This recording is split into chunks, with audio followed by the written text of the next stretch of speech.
Welcome to Resume Storyteller with Virginia Franco, bringing you interviews with industry experts and regular folks who tested the job search waters and succeeded, and strategies to tell your story and land your job interviews in 60 days, guaranteed. Here's your host, Virginia Franco.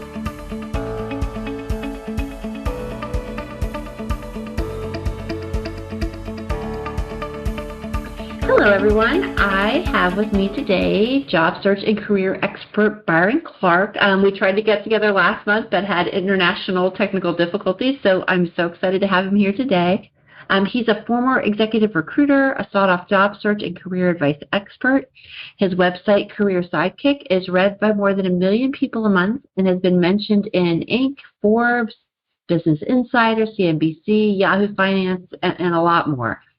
He has been advising job seekers since 2012 on how to think differently about their search and land high-paying, competitive jobs in less time and with less stress. So, Biron, thank you so much, and I'm excited to have you on. I feel like you and I have known each other now for a couple years. Is that right?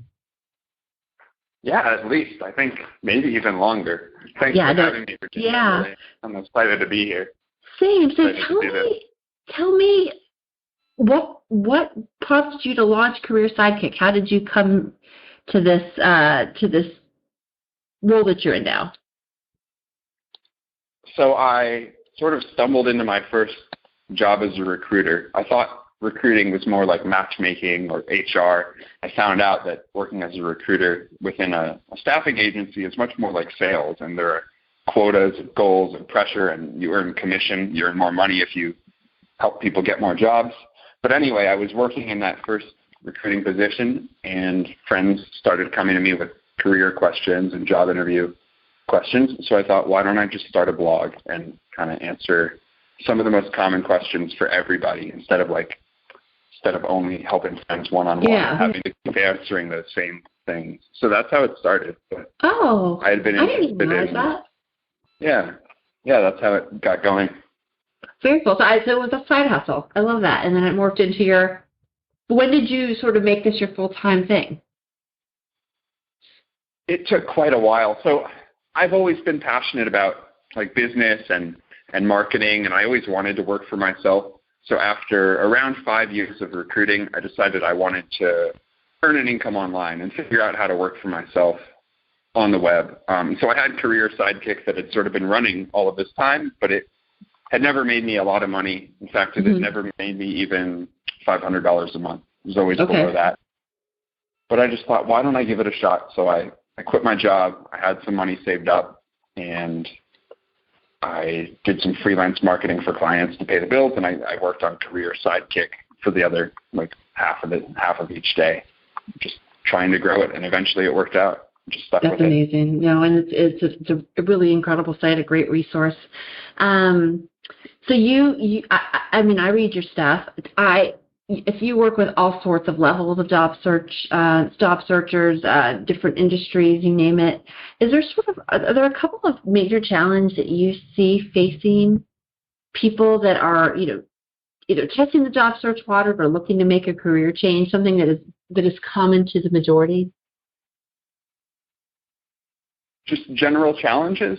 I think there's just really high competition online, and I think most job seekers still think to go online first and foremost, like to job boards, websites like Indeed. That's what I'm talking about when I say online. Yeah.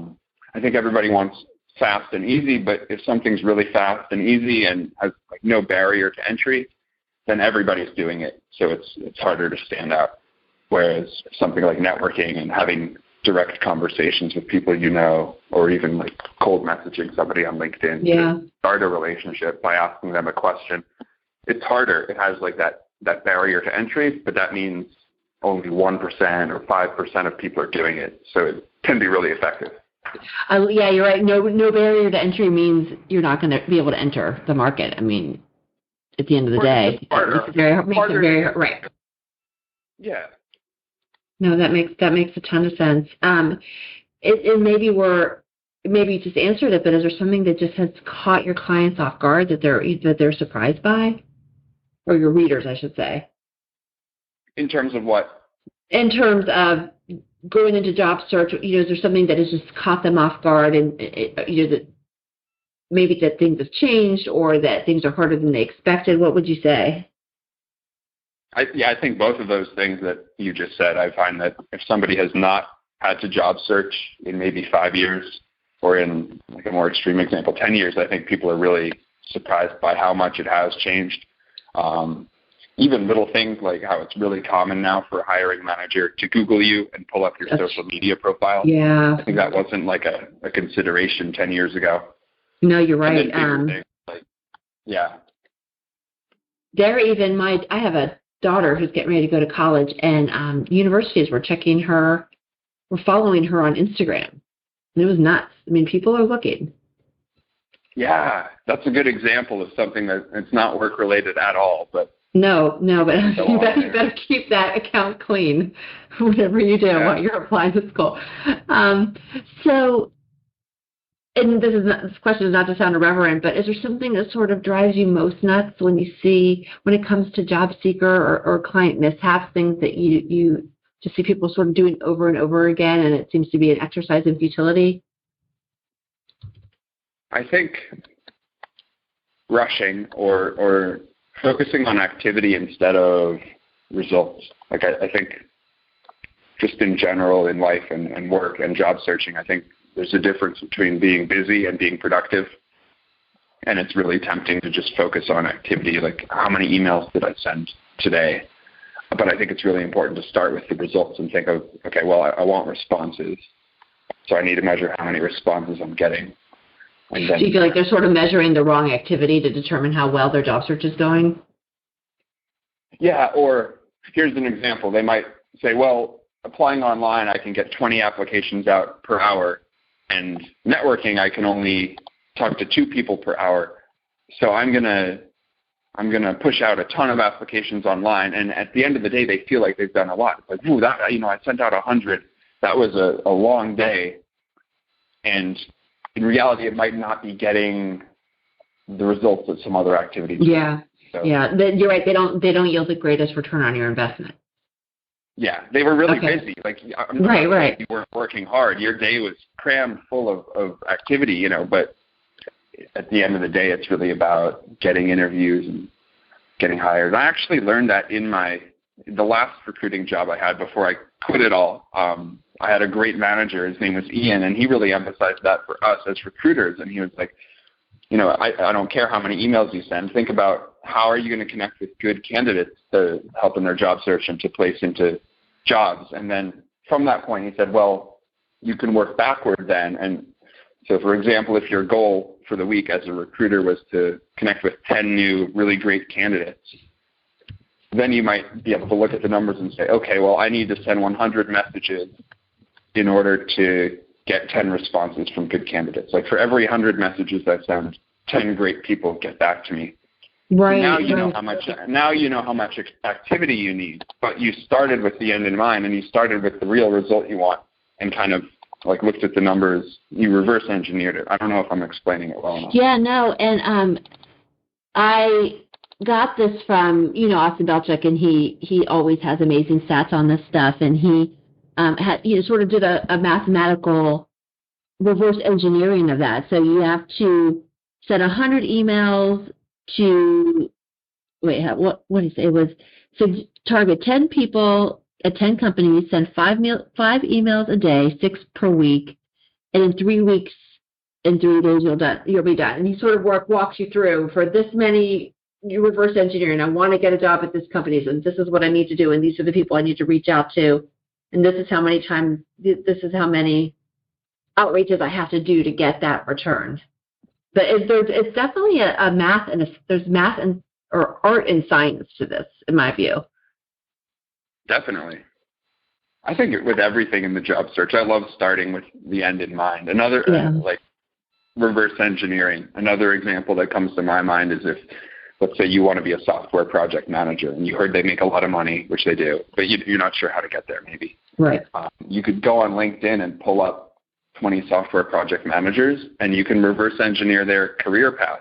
Okay, what educational background do they have?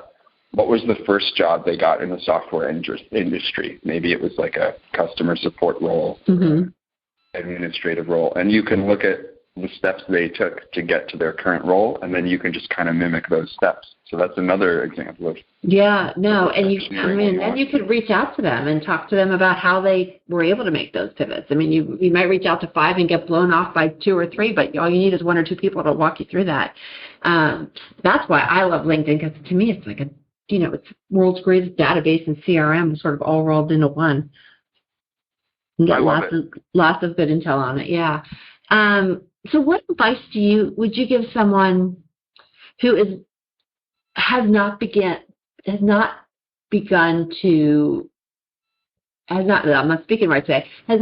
job search yet? How would you recommend they get started in all of this? Like, they know they want to job search. Yeah, they say, I need a new job. What do you, but they're sort of overwhelmed with how to get started. What do you recommend as the first couple of things they should do? Such a good question. I think planning, and again, I don't want to repeat myself, but starting with the end in mind. So it's like, have a target for what you want. And actually, when you're talking to employers, you're going to be a lot more desirable to them if you can show them that you've thought about your job search and that you have specific reasons for wanting their job. So it'll help you in the end too. But knowing what you're going after, talking to your network, or at least looking into your network, whether it's on LinkedIn or you keep track of contacts in some other way, but thinking, okay, who's in this industry that I want to get a job in? Who might be able to refer me to somebody or give me a tip or a pointer? If you don't ask, nobody can help you.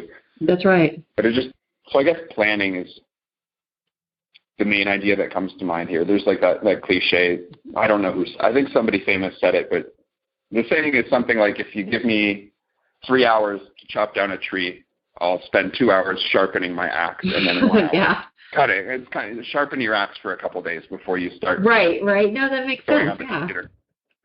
Yeah. So what about the person, and this is so I get a lot of people that didn't do any planning, they jumped in and their job search is not going well. How do you recommend they sort of regroup to figure out what's going wrong?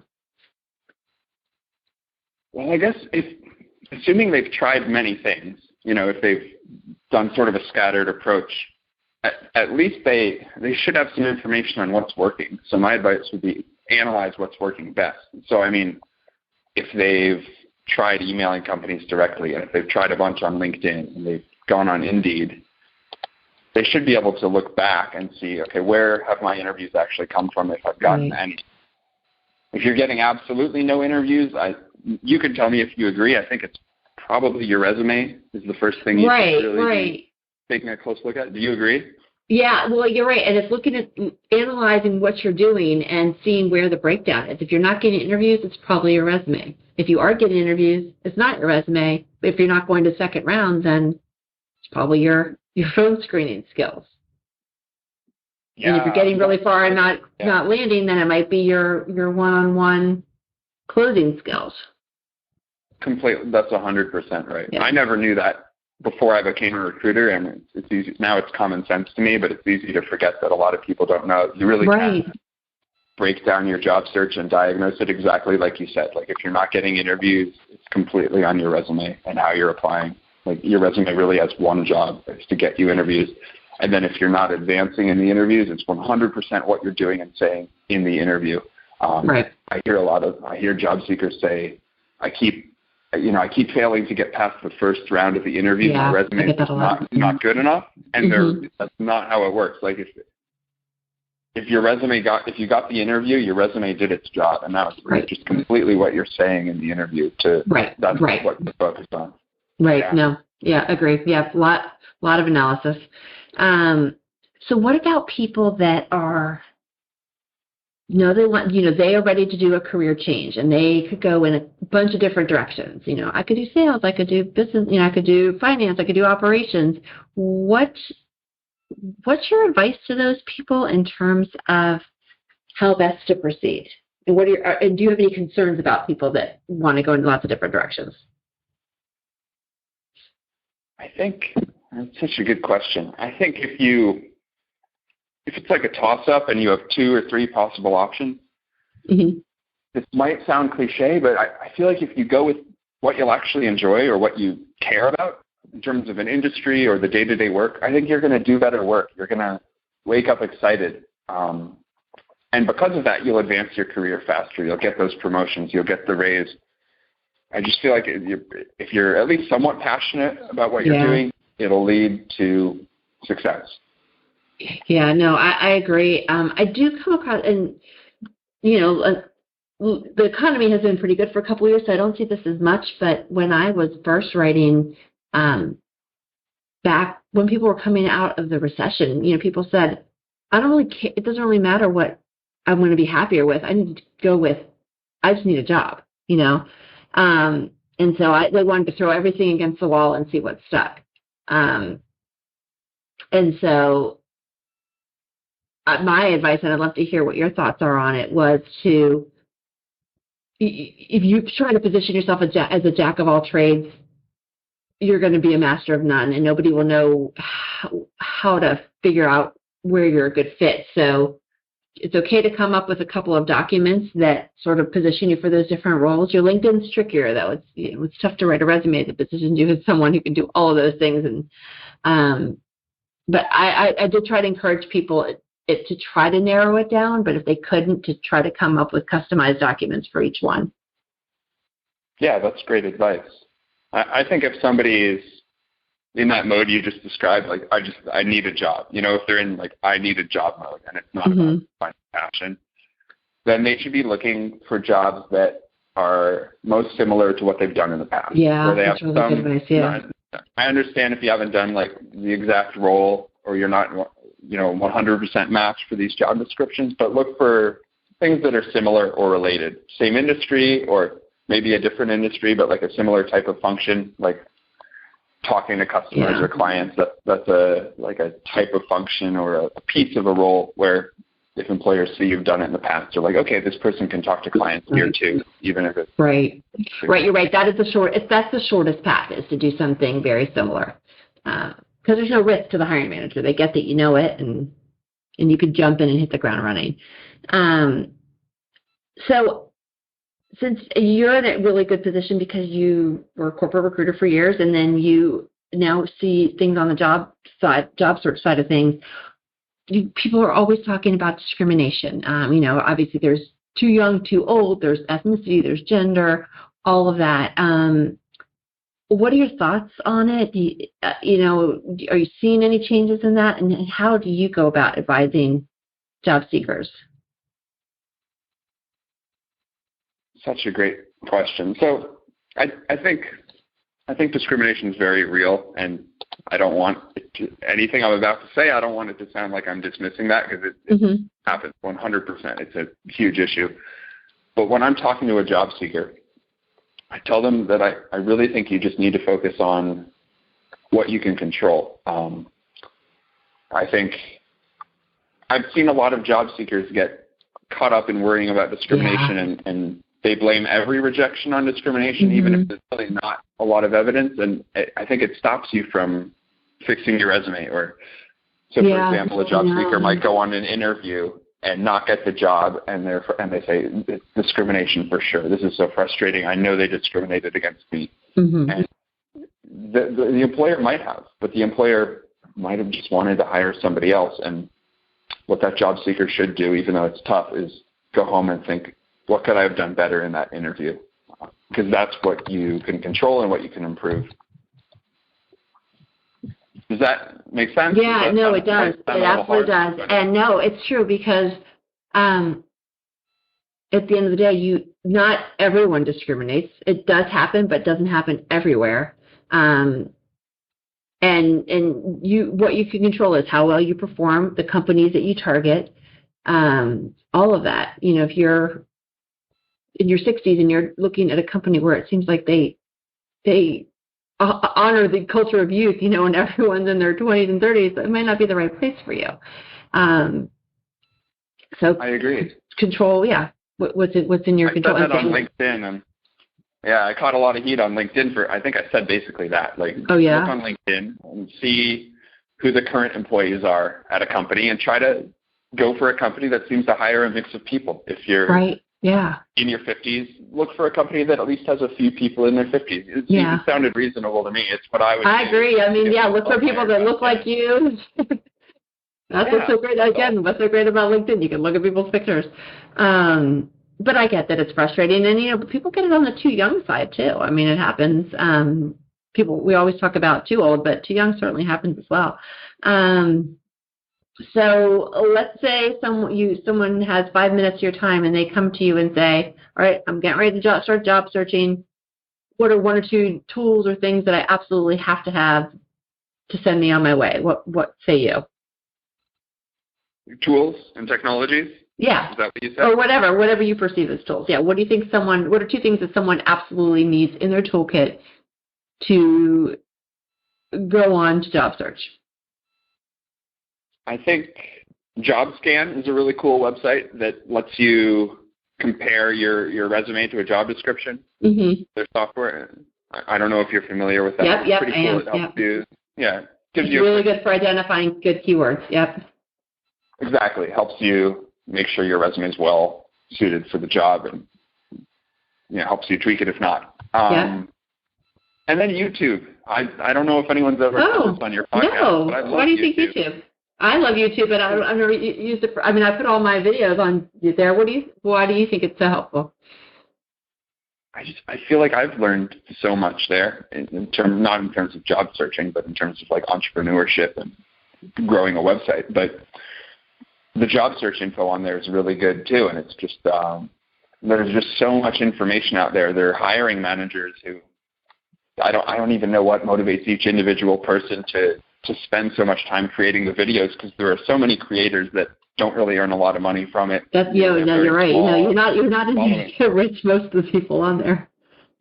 Yeah, but you see like this 50-year-old hiring manager who's been hiring in finance and accounting or whatever industry for 20 years, and he's sharing his exact insights, and he's like, here's what I'm looking for when I ask you these behavioral questions. It's just absolute. Well, I knew that, that online video software or interviewing software, HireVue, I know that they're online and they have all sorts of tips. One of my favorite job search YouTubers is Madeline Mann, who's millennial, oh my God, what is her thing? Millennial job seeker or career, I have to look it up. But and her stuff is amazing, quick and succinct. But I didn't think about, Joe Schmo hiring managers on there sharing their intel. I mean, that's wonderful. I bet you could get some really good company intel. These are the questions that I'm asking, that kind of thing on there.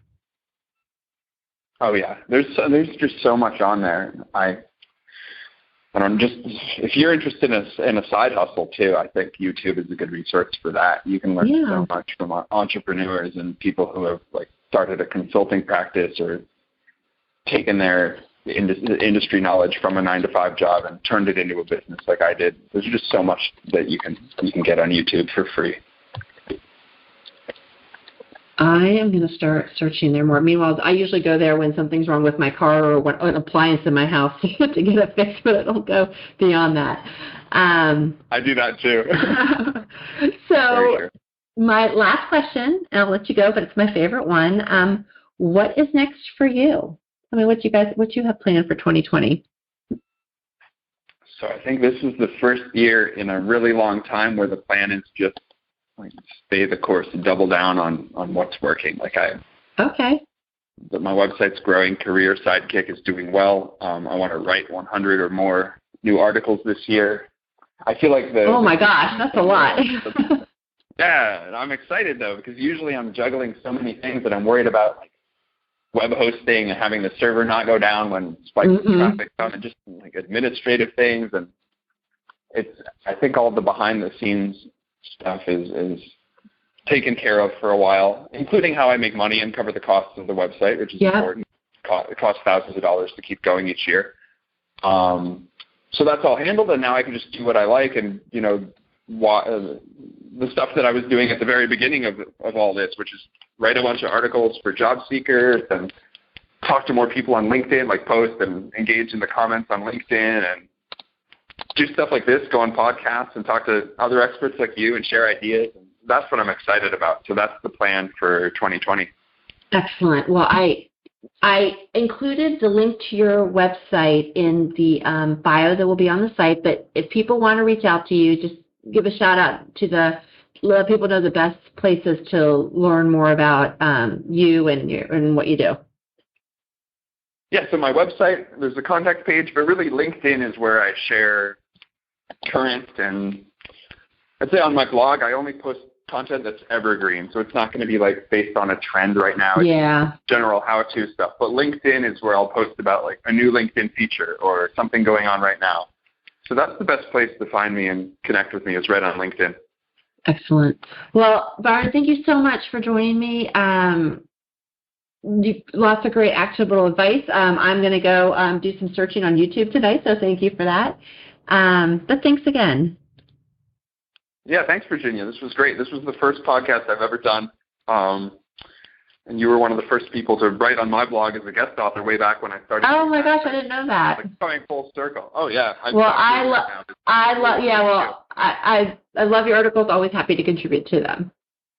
Yeah, thanks so much. But this was great. I really appreciate you having me on here, and I hope it was helpful for the people. It really was. Trying to get their job search going. Thanks. You've been listening to Resume Storyteller with Virginia Franco.